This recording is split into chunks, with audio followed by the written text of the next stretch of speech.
तो बैंक की इनकम का मेन सोर्स क्या होता है? अगर किसी बैंक की इनकम की बात करें तो सबसे पहले दिमाग में यही चीज़ आती है कि बैंक की इनकम का मेन सोर्स एडवांसेस होता है। यहाँ पर बैंक को इंटरेस्ट की इनकम आती है। जैसे बैंक की इन्वेस्टमेंट से इनकम आती है, जो भी बैंक ने अपने इन्वेस्टमेंट फंड्स को एलोकेट किया होता है डिफरेंट डिफरेंट सोर्सेज में।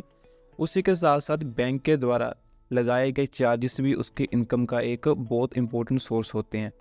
बैंक के चार्जेस होते हैं छोटे छोटे अमाउंट के, लेकिन अगर कलेक्टिवली उनको कंपेयर करा जाए तो वो इतना बड़ा अमाउंट बन जाता है कि अगर किसी बैंक के स्टाफ की साल की सैलरी एक महीने में दे दी जाए तो वो भी कम पड़े। मतलब इतने हैवी अमाउंट बन जाते हैं जो छोटे छोटे चार्जेस, अगर इनको कलेक्टिवली देखा जाए।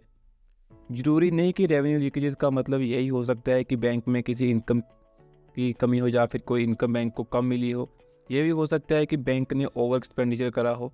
तो रेवेन्यू लीकेजेस के दो चीज़ें जहां कवर अप होती हैं, एक तो अंडर कलेक्शन ऑफ इनकम और दूसरा है ओवर स्पेंडिंग ऑफ एक्सपेंसेस। आने वाली वीडियोस में इनकम और एक्सपेंसेस दोनों से होने वाली लीकेजेस की को हम लोग कवर करेंगे। बैंक के द्वारा बहुत सारी सर्विसेज प्रोवाइड करवाई जाती हैं, उसी के साथ बहुत सारे चार्जेस भी बैंक के द्वारा कलेक्ट करे जाते हैं। बैंक के द्वारा अप्रोक्सीमेटली 200-250 के प्लस के चार्जेस हैं जो किसी कस्टमर से कलेक्ट करे जाते हैं। लेकिन ये चार्जेस बैंक टू बैंक या फिर ब्रांच टू ब्रांच डिपेंड करते हैं, डिफर होते हैं। क्योंकि हो सकता है कोई ब्रांच ऐसी है यहाँ पर सिर्फ एग्रीकल्चर लोन ही प्रोवाइड करते हो कस्टमर को, या फिर ऐसी ब्रांच है जो सिर्फ हाउसिंग लोन के साथ ही डील करती हो, या फिर ऐसी ब्रांच है जो सिर्फ डिपॉजिट्स के साथ डील करती हो, लोन्स के लिए किसी अन्य दूसरी ब्रांच में कस्टमर को भेजते हैं। तो कौन से चार्जेस बैंक ने लगाने हैं, ये इस बात पर डिपेंड करता है कि ब्रांच की क्लासिफिकेशन क्या है। मतलब ब्रांच कौन सी है, ओनली डिपॉजिट ब्रांच है, ओनली लोन वाली ब्रांच है। तो ये सब चीज़ें मैटर करती हैं। मतलब चार्जेस डिपेंड करते हैं नंबर ऑफ सर्विसेज के ऊपर।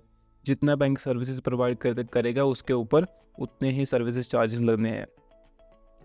बैंक के द्वारा बहुत सारे चार्जेस लगाए जाते हैं, जैसे सेविंग्स के रिलेटेड, लोन्स अकाउंट के रिलेटेड, करंट अकाउंट के रिलेटेड, लोकर के रिलेटेड, एटीएम के रिलेटेड, एसएमएस चार्जेस, जो कि बैंक के द्वारा प्रॉपर्ली कलेक्ट नहीं करे जाते, या फिर उनकी नेगलिजेंस के द्वारा कम कलेक्ट करे जाते हैं या फिर ज़्यादा कलेक्ट करे जाते हैं, और बैंक को जो एक्चुअल इनकम होनी है उस टाइम पर वो नहीं होती।